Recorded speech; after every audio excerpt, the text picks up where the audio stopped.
Welcome to Cycle Breakers and Moneymakers, a podcast for women of color and first gen who are breaking generational cycles and glass ceilings by going places no one before them has ever gone. I'm your host, leadership coach, and eldest daughter of immigrants, Mariela De La Mora. I left a 16-year marketing career to create a multiple six-figure-a-year coaching business as a single mom. Each week, you'll learn how to build unshakable self-trust, become in demand, lead with confidence, and make more money by being more of who you are. Hello, everyone. Today's episode is going to be a little different because it is unscripted. I'm just going to come on here and just talk to you all the way that I normally do, doing what I do best and telling you a story that I really wanted to share that's on my heart to explain why this Mexico City retreat for this next round of reclamation is so near and dear to my heart and like why it's so meaningful. And I shared a little bit about it when I announced it last week. As of today's recording, I announced it last week. And I was very emotional on the day of. I'm someone who like doesn't shy away from being emotional, but I literally couldn't like stop crying that day. And it just meant a lot. And everyone that I have told the story to is like, oh my gosh, like you need to talk about this on your podcast. And so that's what I'm doing today. I'm recording this podcast essentially to talk about why I decided to host a live retreat in Mexico City to kick off the next round of reclamation. Why Mexico City and the deeper meaning like behind that, and also a little bit about like what I plan to have happen there in terms of like the folks who join. I just wanted to share this because the story in itself really demonstrates like the meaning of reclamation. So to me, and the why I called the mastermind reclamation is because as women of color and as first gen, so much of us reaching our highest purpose is reclaiming things that we gave away or that were taken away through colonization, systemic oppression, racism, and all of these different forms of oppression, right? And so to me, reclamation is to take back what was always yours.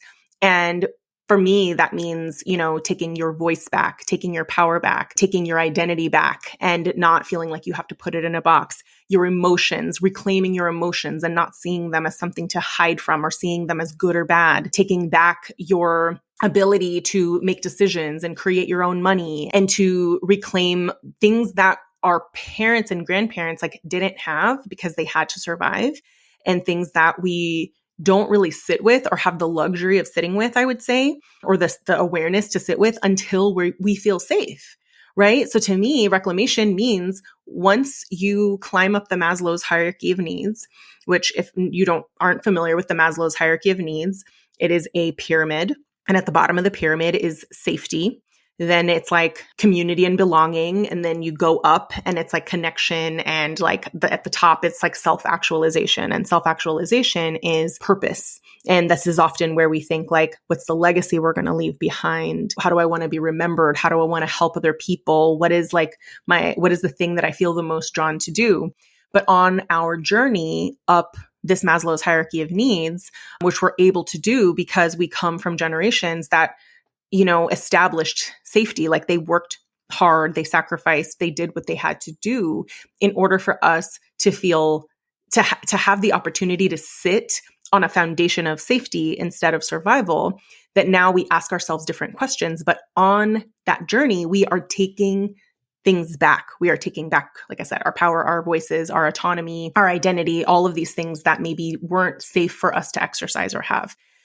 And this Mexico City retreat is you'll see in the episode today, like why it is the ultimate reclamation. So firstly, the reason that this is so meaningful to me is because my whole life, I'm Mexican American. I'm the eldest daughter of immigrants. My parents immigrated from Mexico in the early 70s. They were, I think, like 13 or 14 or something. They immigrated separately, but they met in San Francisco as 18-year-olds, whatever, 18 and 21. Met and got married. They immigrated in the early 70s and they never went back. And that's a little unusual, I think, for the folks I know, for parents to have not gone back to their home country. And I think when I was younger, I never really thought much of it because we didn't really have a lot of money. And so we never really got on airplanes at all. Like when I was younger, like the most that we would do is we would have summer vacation and we would go to like Great America, which is a theme park here in the Bay Area, or we would go to Waterworld or Raging Waters, which is like a water park. And it would be like places we can drive. We went to Disneyland like once or twice, but we drove there. And I just thought like, oh yeah, and like we just don't go to Mexico because we don't have money. And I grew up as the eldest. So like I grew up hearing my family's immigration story. So like I would hear my dad always talk about how when he was like 5 and 6, he would wake up really, really early. They had a ranch in Mexico, El Rancho, and they were really poor. He was one of 16 children, 11 of which survived, because this is what happens when mothers give birth in ranches in Mexico. They don't have like medical care. And so many of the children don't make it. But he was one of, 11 essentially. And he would wake up early, milk the cows, put them in a barril, like a barrel, get it on his bicycle.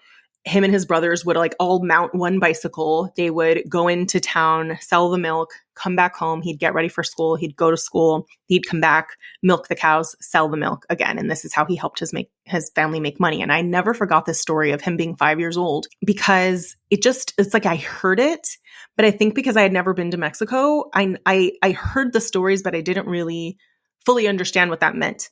Growing up hearing these stories, and also stories of my grandfather, my abuelitos, both working in the fields, both of them, like my mom's dad and my dad's dad, working, picking strawberries and working in dairy farms and all of that. And I talked about this on the first episode of the podcast, and how they made 50 cents an hour, working 7 days a week and all of that. So I was so connected with like struggle. Like they came from so much struggle. My dad being like, I never had a toy. I never had like, we just didn't have enough. They didn't have electricity. My dad said they literally didn't have running water or electricity. They would get water from like a well, and they, as a result, it's like they just didn't have enough. And so they just survived. Like it's like a miracle that my dad is around, and that kids in Mexico who grew up like that, like they just didn't have somebody to like watch them and take care of them. Like they had to be adults at a really young age. And so the stories that I always had of Mexico were very much of like, wow, I came from so much struggle and I'm so grateful to be here. And I just was so grateful for like everything that I had. But then I also felt like, well, now I need to make their sacrifices worth it, right? So this was my relationship with Mexico, was just hearing my parents' stories. So then when I became an adult, I had this curiosity of like, I wanted to go to Mexico, and I had like never gone before. And I just remember my dad being like, I don't know. He's just like, he just didn't have an interest in going back. And so like I had gone a few times, but I think because like I didn't know people there, like I had some tias, but I just felt weird being like, I'm just going to go and show up. I always felt like I'd either go with like my family or something. And so like, I just never went, other than like stuff that I think doesn't count. Like I went to Cancun once with my ex, but it was like an all-inclusive, so it doesn't really count. And then I went to Cabo once with one of my best friends, but it was like her mom's friend's house on the beach. Again, very like bougie, very not Mexico, right? And so I went a couple of times and I felt like longing for more, I guess. And so eventually I just like years passed, right? And then I start doing this work that I do as a coach for First Gen, which I tell this whole story of how I got here in the first episode of the podcast, so I won't repeat it here. But I think going through my healing process, like after my divorce and everything, I just started to realize like how many of my patterns were connected to survival and, just survival mode of being, growing up with parents in survival mode, and now, asking myself different questions and getting to know myself, and the things that like I used to think were not safe, starting to like redefine those things, like using my voice more and taking risks and failure and being seen and receiving praise and all of these things that was like before our families were safe by like blending in and not standing out and working the hardest, being the hardest worker in the room. And like we're basically unlearning and deconditioning so many different things that I realized how much of my current trauma and my current way of being was actually connected to inherited patterns of behavior from my parents that had to be in survival mode and grandparents that had to be in survival mode. So I think my fascination with that kept calling me home. Like I kept feeling like something was missing. And then I started coaching and I started talking to more and more people and realizing like what we're doing is we're feeling safe to be ourselves. We're actually feeling, we're teaching our bodies what it means to be in safety now, because we're creating businesses and it's challenging basically everything about us. When you create a business, it activates every trigger. Like it activates so many red flags within us that of things that don't feel safe. Like we basically have to reclaim ourselves in order to grow our businesses. We have to undergo many, many acts of reclamation in order to grow businesses as women of color and first gen. And so this is why the word reclamation just popped into my head. It like came to me and I was like, this is what we're doing. We are reclaiming ourselves in the process of growing our businesses. Like we are becoming our highest idealized, actualized selves. We are giving back to our people. We are helping to break patterns. We are learning something and then giving it back. Like this is the beautiful thing. And why I love working with women of color and first gen is we always want to give it back to our people. Almost every single one of my clients serves women of color and or like first gen. Why? Because there's this deep desire to almost course correct. There's this deep desire to like break patterns and give it back. Like it's such a beautiful thing, right? So I think in being immersed in this work, I years in was like, I just need to be there. I just need to be back. I need to see what it's like to be in Mexico. I feel like I need to be in Mexico. And I started to feel a bigger and bigger pull. Like I started to feel like things that I was struggling with were bigger than me. It started to feel like my ancestors were talking to me. And I'm sure many of you listening have maybe felt like, why does this feel so big? Why does this feel so heavy? Is this even my memory? Is this my feeling? Or is this something I inherited? So what happened was it's hard to explain, but I really think it's just in the process of growing a business, we develop a relationship with our higher self and we develop a relationship with our higher guidance, which I believe our ancestors guide us as well through feelings, through synchronicities, through different things.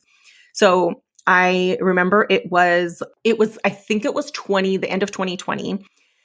And I remember living in Oregon at the time, and I was a little under a year into coaching at the time. And I remember I was working with a life coach. And I felt this constant sense of like, I'm not doing enough. I'm not doing enough. I'm not doing enough. Even though my business was doing well, even though I looked and I was like, okay, like I'm booking clients. Like I don't know why I'm constantly like my body couldn't stop moving or like it couldn't stop spinning and thinking, which I now realize is a survival mode. It was that I was finally breathing for the first time and I was slowing down for the first time and my body didn't feel safe to slow down. And I just kept thinking, I don't feel safe to slow down. I don't feel safe to rest. And I was like, why does this feel so big? So at that point, my life coach connected me to a shaman that she had worked with. And the shaman is someone who can connect you with your ancestors and your higher guidance. And I met with the shaman, and the shaman told me a little bit about my ancestry and the fact that I came from a lineage of priestesses, and priestesses are healers and they are connected to the earth. And they lived on one side of a river. This is seven generations, I think, before my grandmother. We lived on one side of the river and the men lived on the other side of the river. And that we were just these wise medicine women. And that through colonization, we lost our power and we just lost connection with ourselves. But that I was always a healer. And this is why I always felt connected to the water. And so much of like, I started on this journey of like my connection to my ancestry in Mexico. So fast forward, I joined a mastermind in 2021 and I met my friends Liz and Erica. And I remember Liz at the time was, when we first started in this mastermind, she was in Mexico City. So she went to Mexico City to attend our virtual live event to kick off this mastermind. So funny. I literally just realized in recording this that what started it all was a virtual live event for a mastermind, my very first mastermind that I was in. Wow, guys, I just realized this. So my friend Liz was in Mexico City. She went to Mexico City to it's like, it was a live event is a big deal in a mastermind. Like you spend 2 whole days meeting other people, learning the curriculum, imaging, dreaming about your business, planning for your business. So some people like rented hotel rooms, and made it this whole event. Liz went to Mexico City. I was at home because I have a child and I couldn't really travel. And she was there for like Mexican Independence Day, which happens in September, because that's when this mastermind kicked off. And I just remember at the time, like Liz and I were new friends, but I always felt comfortable in like our friendship where I literally invited myself on a trip that didn't exist yet. I was like, Liz, will you tell me the next time you go to Mexico City? Because I want to go with you. And she's like, yes, love, absolutely. And so we planned this trip. And then our friend Erica, we all just like planned this trip of like, well, when can we go? So my first time really going to being in Mexico where it felt like I was in Mexico was February 2022.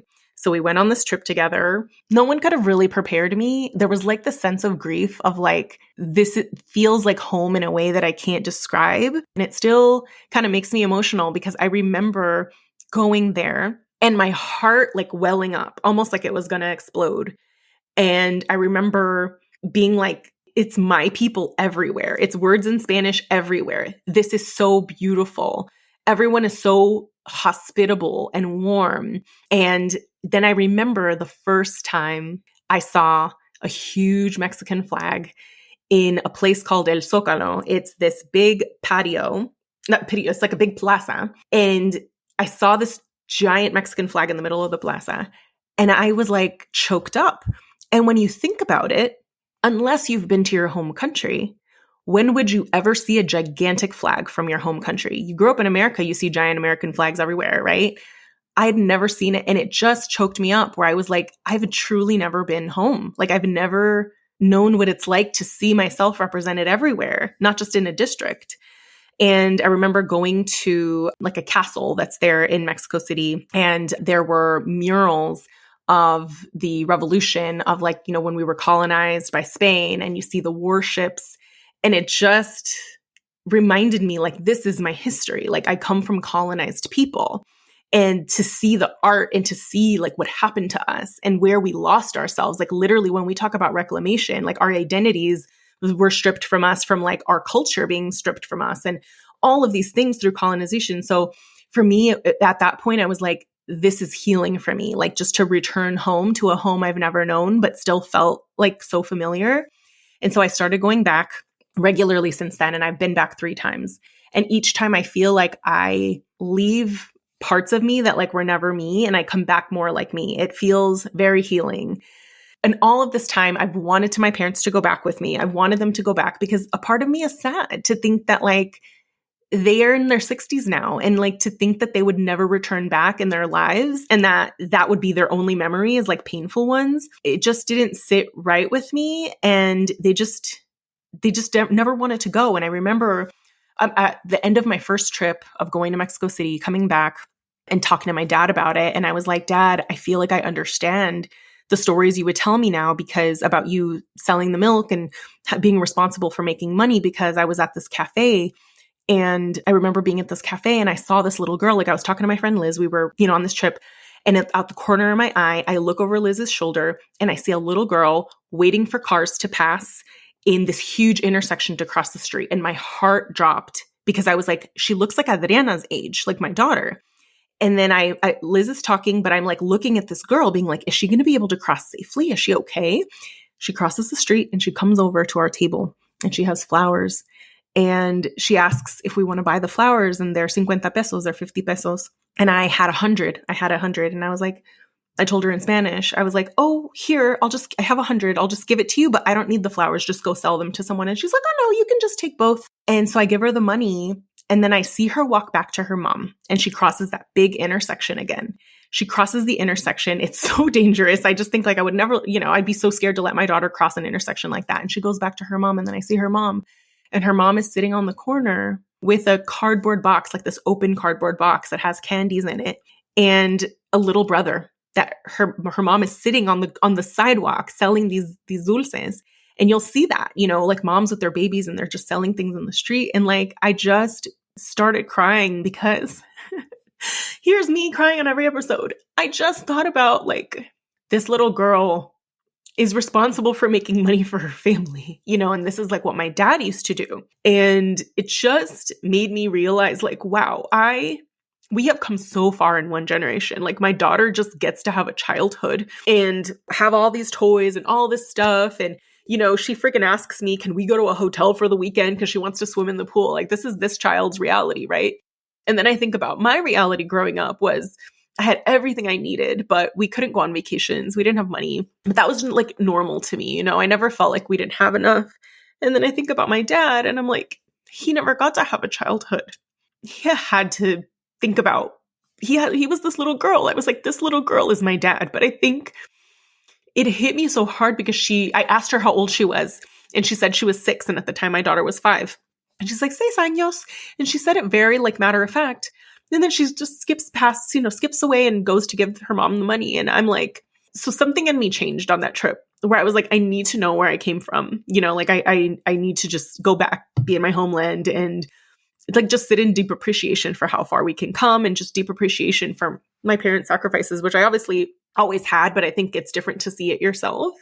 And I was like, it can't stop with me. Like, I need to do what I can to help other women like me to be able to create more options so that our baseline is going to be so wildly different. Our children's baseline is going to be so wildly different, but not just because of money, but because we feel safe to rest, because we feel peaceful, because we know ourselves, because we love ourselves more deeply, like all these things, right? So I remember coming back and telling my dad about this trip and telling him the story of the little girl.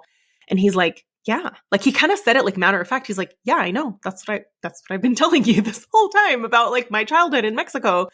And I think I understood in that moment that it's like, it wasn't like my dad who is 67. It wasn't 67-year-old like Rick who didn't want to go back to Mexico. It was like probably 5-year-old Rick who didn't want to go back to Mexico. And that just makes me sad to think it was my parents as children who have memories of Mexico. And so it's just been this mission of mine to be like, I would love to see my parents witness Mexico City. So I was like, but even if they don't want to come with me, I know that I need to keep going back there because Mexico City was so healing. So when I'm planning this third launch of Reclamation, I've been thinking for a long time, like, I really want to get everybody together because I've seen how transformative the space is when people get to know each other at the beginning. They tell their stories. They feel safe being vulnerable. We've intentionally created the container in this way that people really share their stories and who they are and the different sides of themselves and what they need support with from the community, what they can offer the community, and really feeling safe and seen, right? And so I was like, imagine now that I've extended the program to 12 months, I was like, imagine if everybody got together. There's no way we can't get together in person. That's all I knew. I was like, there's no way we can't get together in person.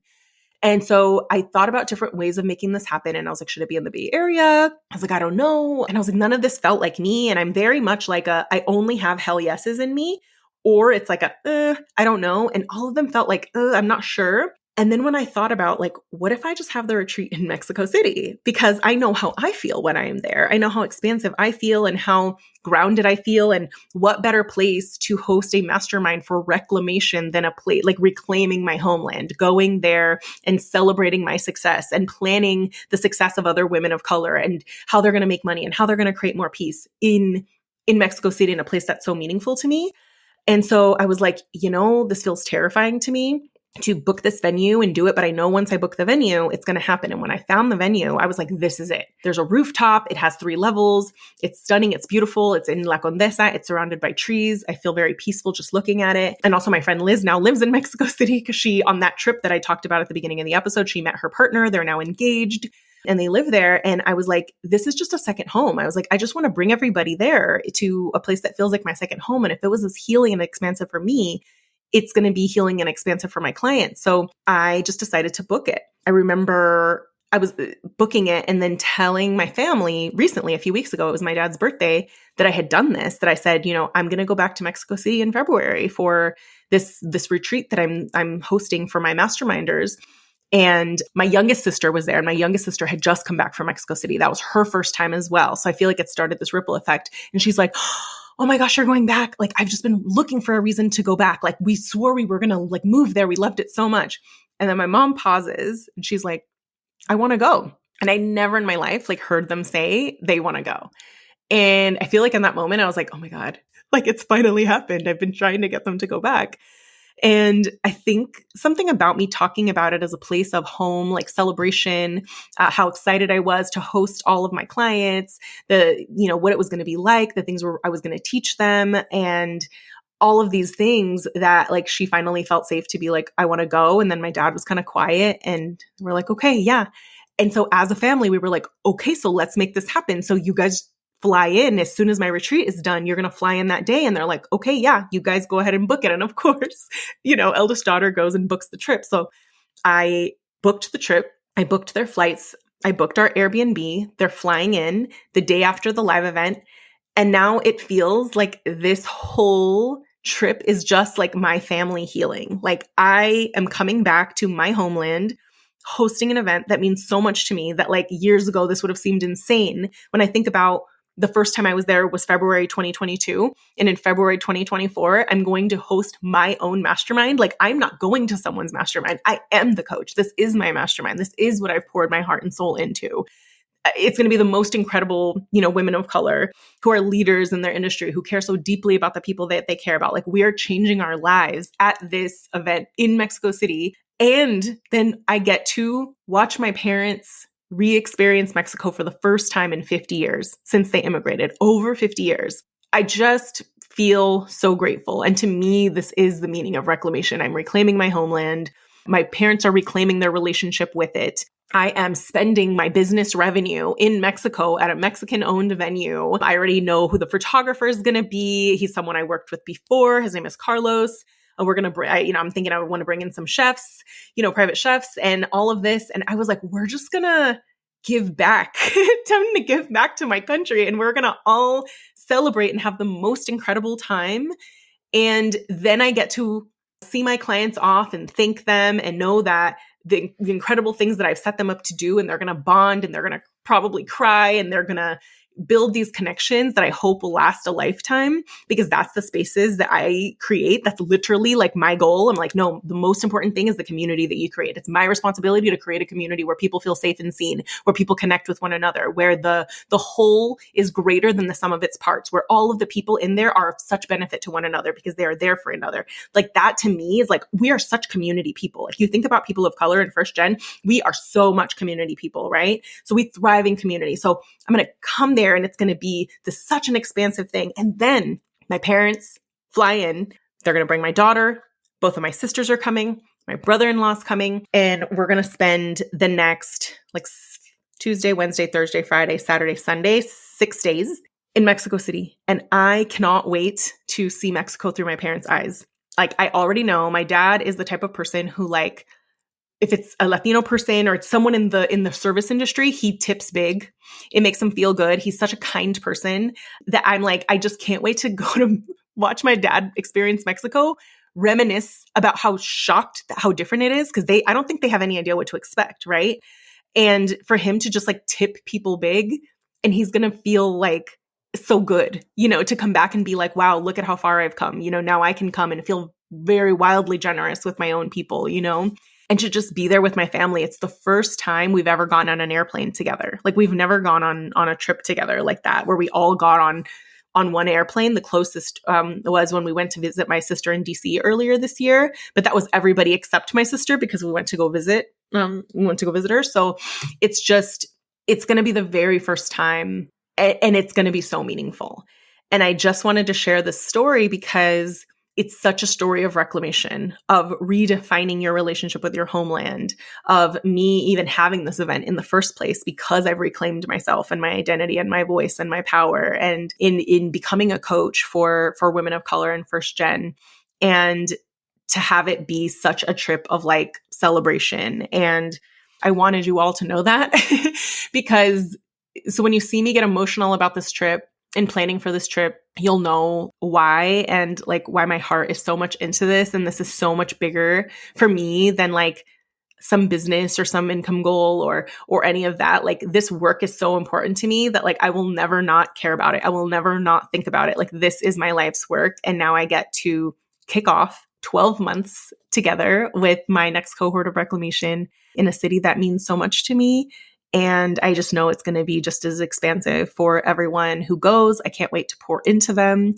I can't wait to help them envision their dreams and how they're going to get to 6 figures or multiple 6 figures if they're already at 6 figures. And, having sessions, not just on business and strategy and marketing. If you know me, that's not all it's never just about business. To have sessions on somatic sessions, talking about our inner critics, talking about the healing that's involved in growing our businesses peacefully. I'm going to have, guest experts there, and I just can't wait to share more with you all about that. So that is it.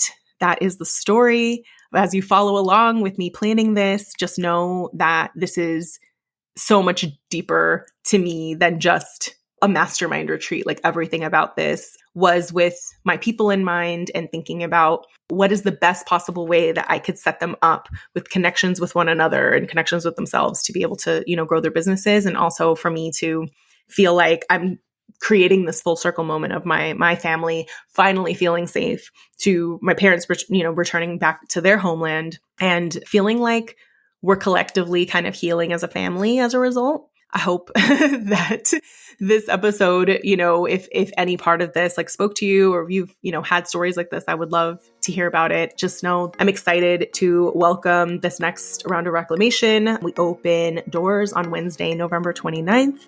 We kick off the next round, in Mexico City. And for anyone who isn't able to make it live, I still want you to join. We are going to have a virtual option. We're going to still make sure that everybody gets seen, that everybody integrates, that people get to know one another, whether you can make it or not. But I hope that you all can make it, because it's going to be so good. So yes, that is it. And I will see you in the next episode.